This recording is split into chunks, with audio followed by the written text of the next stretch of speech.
Hey, what's up guys, back again with another video in the Java series. This episode, I'm going to teach you how to get strings from the console.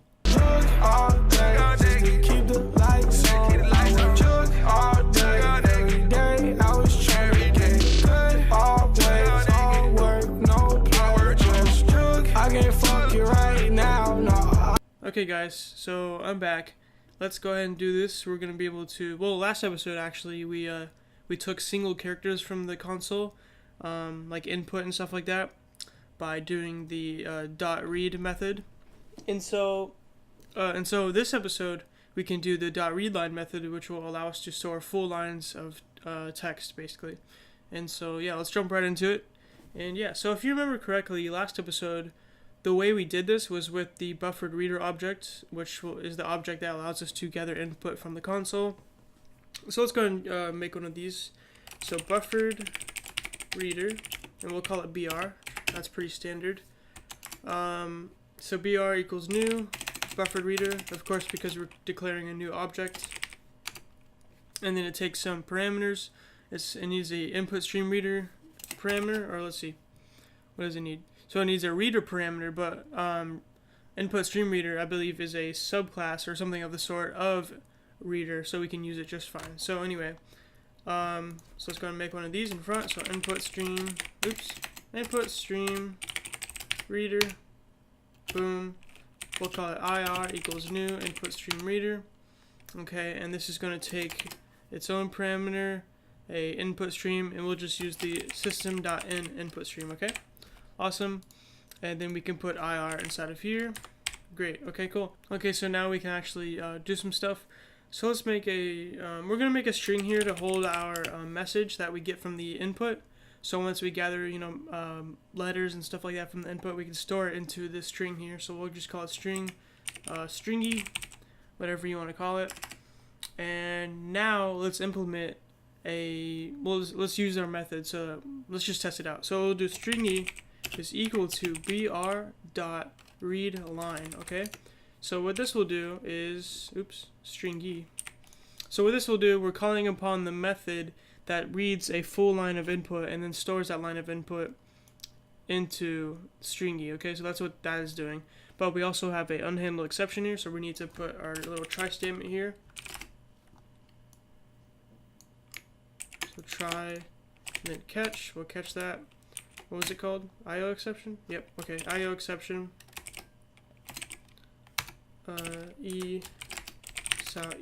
Great. Okay, cool, so now that's good. And then we could do some stuff with this, so let's go ahead and output stringy once we store it, and we're good to go. So let's test that out. Okay, so now it's running, so we can actually type stuff in the console now. So let's type Cody is the coolest. And then it prints out Cody is the coolest right back to us because we are initializing a new input stream here, and then I guess that is what allows it to type stuff into the console. So what that will do is allow us to type stuff in, right? And then we did this method here that returns what we put in the console, a single line of console input, and it returns that, but then we stored it into stringy, and then we just output stringy right there. So basically we're just outputting a line of text that we just inputted basically. So hopefully that makes sense. But to test this, we're going to do basically what we did last episode, where it just repeats everything we type out to us. So well, it's going to repeat everything we type out to us unless we type a certain word, I guess we could do. So we'll say repeat everything we type into the input until we type stop. Okay, so let's make a program that does that. So we could do something like this. Let's get rid of this for now. We'll do a do while statement. So do, and then while. Okay. So while stringy is not equal to let's see, dot equals stop. Okay. So hopefully that works. So do while stringy is blah blah blah blah blah. Okay, so then we can do stringy is equal to br.readLine, so that will store the input line of text into stringy, of course, and then stringy can be outputted, so stringy. Okay, so basically this will just keep repeating our input back to us as output until we type stop into the input. Okay, so that's what that should do. So let's try doing that, or try running the program. Okay, so we can type some stuff in. So let's try this. Cody is cool. Oh yes, he is cool. So yeah, as you can see, we can infinitely type messages because we just have a loop here that asks for input over and over and over. So yeah, so let's test out our stop thing now. So whenever we type stop, it should stop right now. So boom, and it stops. Okay, cool. So that's awesome. So yeah, so let's complete the program by adding some, you know, some simple instruction text here. So we'll do sal type as many lines of text as you want. Press enter for a new line. Okay, cool. And then sal again. Type stop to stop.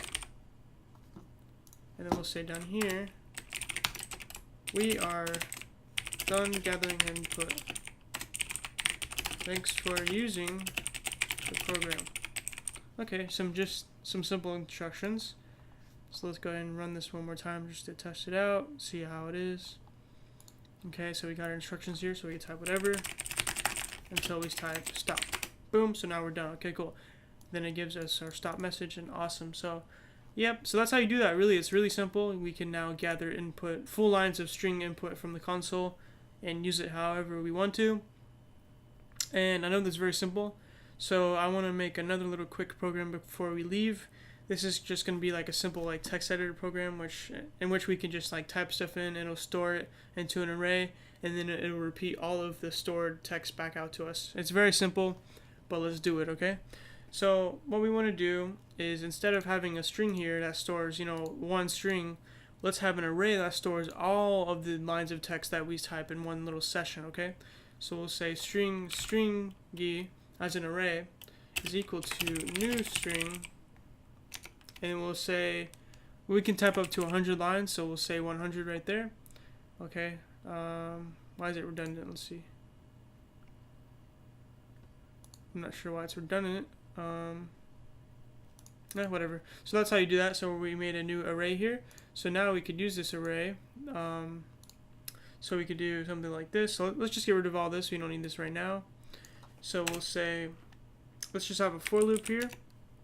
In the for loop, we'll do int I is equal to 0, as long as I is less than 100, of course, because we're doing less than 100, or we're doing 100 lines.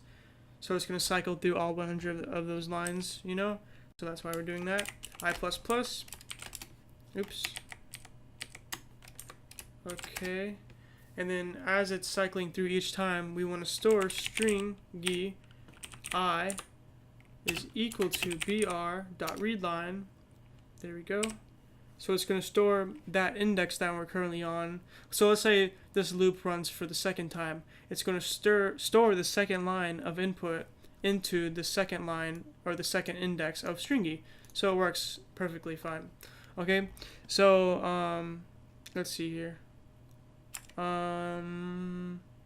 So if stringy I is equal ignore case stop, then break. So this will break out of the loop, and then this will stop.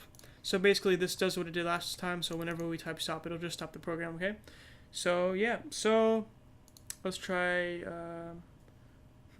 so now that we have the system that stores these strings for us, or the lines of input, let's make a system that outputs all the input back out to us. Okay, so to do that, we could do well, let's get some space here. Okay, so we'll say let's have some stuff here first. So you say something like this, and then boom, and then say here is all of your stored output. Okay, cool. So then we could output all that output. So for int I is equal to 0,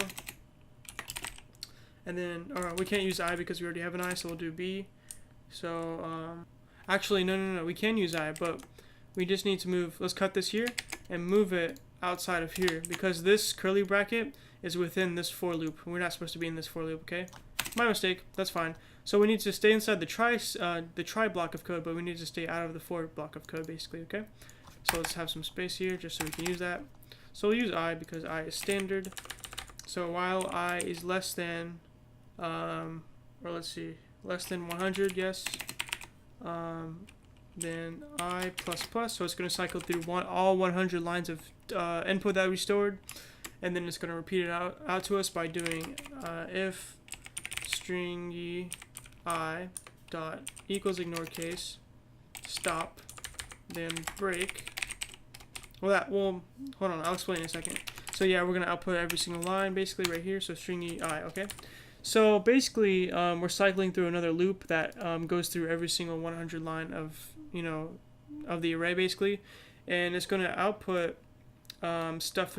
It's gonna output the actual text that we stored in the array only if it's not equal to stop, okay? But if it says stop, it's gonna break it and it's gonna stop the whole program basically, or it's just gonna stop the loop and then it'll go here and then stop the program basically, okay? But if it doesn't say stop, it'll just output what we stored, okay? So it all works out. So basically, we have a program here that we could store text, and then after we're done storing the text, it'll actually repeat all the text back out to us. So it's really cool, very nice program. So let's actually test it out. Let's let this build and run. Okay, cool. So let's try this out. So Cody is so cool. He is the coolest cool person on earth. Okay.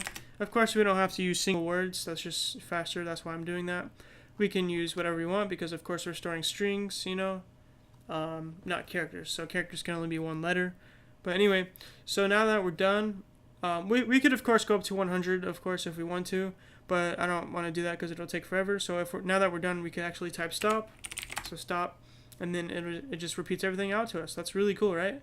So that's how that works. And yeah, so hopefully that you like that. Let's just run it one more time. We'll go up to, let's see what happens if we go beyond 100 or get to 100. Let's see what happens. So just keep typing. This is going to take a while.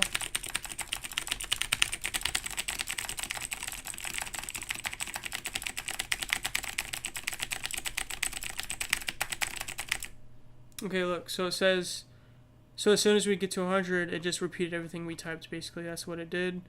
So, yeah. So, basically, yeah, it stopped us at 100, of course, because the loop is only cycling through 100. It can't go beyond because it says while I is less than 100, okay?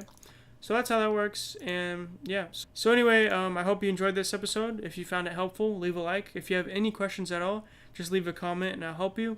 Also, we have a Discord that's in the description if you want to check it out. It should be up to date, the invite link. And also, don't forget, we have this little link here. I'll provide it in the description where you can actually check out all the code from today's episode. And then you can use it as a reference if you forget anything, because I do forget a code a lot too. Don't worry. I'm not the only one. You're not the only one if you do forget. So, yeah, you can bookmark it, use it as a reference, whatever you want to do. So, yeah, leave a like if you want to see more. Or no, subscribe if you want to see more. And peace.